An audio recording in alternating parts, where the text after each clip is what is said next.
বসন্ত এসে গেছে, বসন্ত এসে গেছে। মন দিয়ে শোনো ব্যাকগ্রাউন্ডটা। ওই যে কোকিলটা বসে আছে।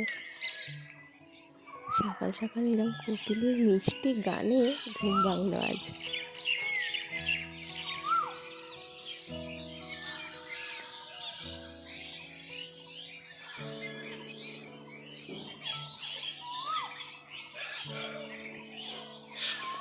ওই যে স্কুলটা দেখছেন, ওটা আমাদের গ্রামের প্রাথমিক বিদ্যালয়।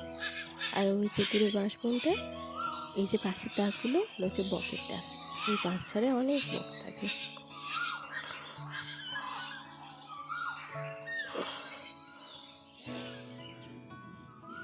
বসন্তে হিম লেগে গোবিন্দ গাল ফোলা, দ্বিতীয় শ্রেণীর একটি ছড়া।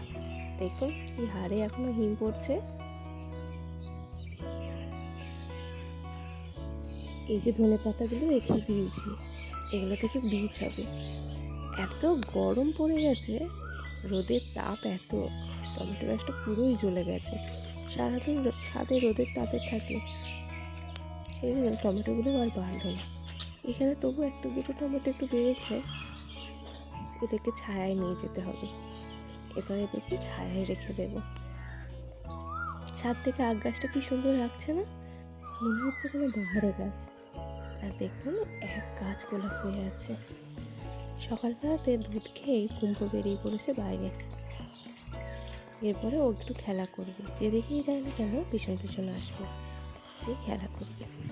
চলুন আজকে বাড়ি আছি আর যাই মায়ের কাছে ফুল তুলতে।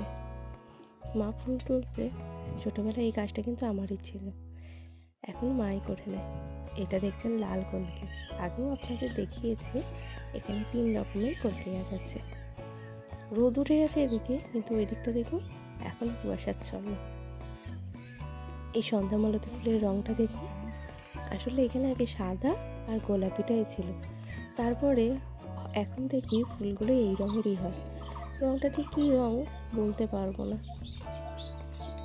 এখানে মা হলুদ কলকেগুলো হয়ে আছে, সেগুলো তুলে নিচ্ছে। গ্রামের এই দৃশ্যগুলো সত্যি মনে হয় যেন ছবির মতো। মা ওদিকে পুকুরের ঘাটের কাছে নেমে গেছে, ওখানে অনেকগুলো হলুদ কলকে আছে। হাঁসটা বেচারি বসেছিল, সে আর ভয়ে বসে থাকতে পারলো না। বাড়িতে এত অ্যালোভেরার চারা হয়েছিল, এনে এখানে রেখে দিয়েছি। আমার সুন্দর গাছ হয়েছে। এই দেখুন একটা ছোট্ট পাকুর গাছ, পাতাগুলো অনেকটা অশ্বত্থ গাছের মতো। কলকে গাছটার আর কিচ্ছু নেই, কিন্তু দেখুন তবুও একজনকে ধরে রেখেছে। এদিকে দেখুন কলা গাছে একসঙ্গে কতগুলো কাঁদি নেমেছে, 1 2 আর ওদিকে আরও একটা আছে 3টে। আর কি যে ভালো লাগছে, এক একটা ছড়ায় অনেকগুলো করেই কলা হয়েছে। এগুলো হলো কালি কাঁঠালি। এই গাছটার নাম কি কেউ বলতে পারবেন? এগুলো হলো ঘেঁটু ফুল। এগুলো নিয়েই আগে লণ্ঠনে বা হ্যারিকেনে ঘেঁটু গাইতে যেতাম। ঘেঁটু গায়ে ঘোষ পাড়া, আইরে ঘেঁটু নড়ে চড়ে, ষষ্ঠী বুড়ির কাঁধে চড়ে। তারপর আর মনে নেই। এরপরে মা ঘরে যে ফুলগুলো আছে, নয়নতারা, জবা, সেগুলো তুলে নিচ্ছে। আর মা যেখানে থাকবে কুম্ভও সেখানে থাকবে, মানে ওর একটা খেলার সঙ্গী চাই। দেখুন অপরাজিতা গাছটা কেমন হয়ে গেছে। আসলে এই সময় তো অপরাজিতার সময় নয়, সেই জন্যেই মনে হয় এরকম হয়ে গেছে। দেখেছেন খেলা, দেখেছেন? বিপদ ঘটে যাবে, লেগে গেলেই সর্বনাশ। ও তো আর বুঝছে না, ও হচ্ছে ওই ফুলগুলো নেবে। মা ফুল তুলে এনেছে, ও নেবে। দেখুন দেখুন কীভাবে ছোটাছুটি করছে, আর এত সুন্দর ব্রেক দিয়ে দেয় যে আপনি ভাবতেই পারবেন না। এই বুঝি পড়ে যায় কিন্তু পড়বে না। আর সকাল সকাল এই যে আমাদের অনাথেরও ঘুম ভেঙে গেছে, মা পুজো করছে আর আমি এদিকে চাটা বসিয়ে দিলাম। সকাল সকাল ঘন দুধের দুধ চা, শরীর খারাপ হোক বা ভালো, মন কিন্তু ভালো হয়ে যাবে। এদিকে মা এদিকে দুধ বসিয়ে দিয়ে চলে গেছে, আমাকে দেখতে দিয়েছে দুধটা। কিন্তু এই যে কানায় কানায় ভর্তি, ফুলে উঠলেই শেষ, সব পড়ে যাবে। রবিবারের দিন বলে কথা, মা আজকে কাঠের উনুনে বসে গেছে মাটন কষতে। অনেকদিন পর মা এখানে রান্না করছে। আর সন্ধেবেলায় মায়ের কাছে একটু আদর খেয়ে নিলাম।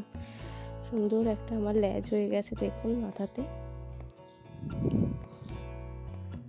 তার মধ্যে আবার একবার গিয়েছিলাম মেমারি, কাপড়ে কিছু ফলস পাড় নিয়ে এসেছি, আর দেখুন নিয়ে এসেছি একটা শাঁখা। এই ডিজাইনগুলো এখন সবাই দেখছি খুব পড়ছে, আমারও ইচ্ছা হলো এবার যে সোনার পাতটা আছে এতে বসিয়ে নেবো। আর এই যে কাপড়ের সঙ্গে মিলিয়ে মিলিয়ে ফলসগুলো নিয়ে চলে এসেছি। এবার কাপড়ের ভাঁজে ফলসগুলো রেখে দিচ্ছি, তাতে সুবিধা হবে খুঁজে পেতে। এই কাপড়টার জন্য একটা গোলাপি ফলস রেখেছিলাম, কিন্তু এটা ভালো লাগবে না, তাই নেভি ব্লুটা রেখেছি। এটা দেখতে কালো মনে হলো, এটা কিন্তু নেভি ব্লু। আর এই যে হলুদ ফলস অনেকগুলোই আনা আছে। তো আজকের মতন টাটা। ভিডিওটা কেমন লাগলো অবশ্যই জানাবেন, ভালো লাগলে একটা লাইক, কমেন্ট আর শেয়ার করে দেবেন। আবার দেখা হবে নতুন একটি ভিডিওতে। ততক্ষণ সবাই ভালো থাকবেন, সুস্থ থাকবেন।